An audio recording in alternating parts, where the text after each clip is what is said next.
Hello and welcome to episode 1 of The Unseen Horror Corner, the series where I rate horror movies based on how much they scare me as a blind person. In this episode, Barbarian from 2022. Now if you're wondering how this is going to work, I'm basically going to be rating movies on how much they scare me with things like sound effects, music, general sound design. If the sounds are scary enough to keep me up at night, then it's going to get a 5 out of 5 on the Blind Fan Scare Scale.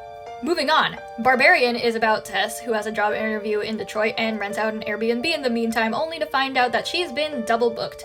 But the stranger she's staying with isn't her only worry. Now this is your spoiler warning. If you want to know what I rate this on my Blind Fan Scare Scale overall, it's a 3 out of 5, because while it was pretty solidly scary while I was watching it, it wasn't enough to leave me with a lingering sense of dread.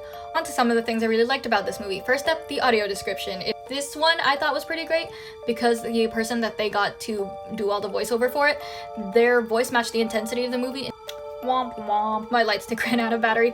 But moving on, another thing I really liked about this movie is the way they used the music to try and mislead you.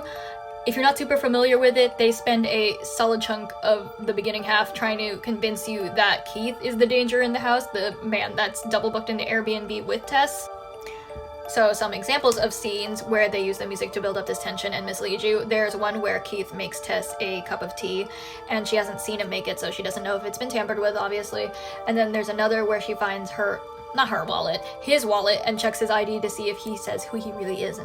And speaking about the background music, there was a nice tie-in between one of the scenes at the beginning where Tess discovers that there's a tunnel in the basement, and then a later flashback sequence to the 80s where we learn about Frank, the previous owner of the house, and the horrible things that he did to women in said basement. So yeah, I thought that was a pretty effective way to emphasize that the true monster in this situation was Frank, and not the quote-unquote creature, supposed monster that Tess and Keith find initially when they wander into the basement, who, come to find out later, turns out to be one of Frank's victims and children.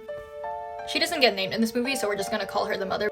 One of the first signs that we get of her presence in the movie is when Tess is sleeping and you hear her bedroom door unlock. And it was pretty subtle. I probably would have missed it if I wasn't paying attention or if I didn't have headphones in. But you can hear like a little, almost animal sound. I feel like if we had a few more moments where we heard her and didn't see her, like that initial one would have probably scared me more.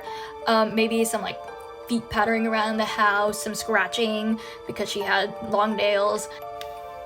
Oh, what? My light stick's working again. Overall, I give Barbarian a 3 out of 5 on my Blind Fan Scare Scale, which is a pretty good start on my quest to scare myself this spooky season. Till next time!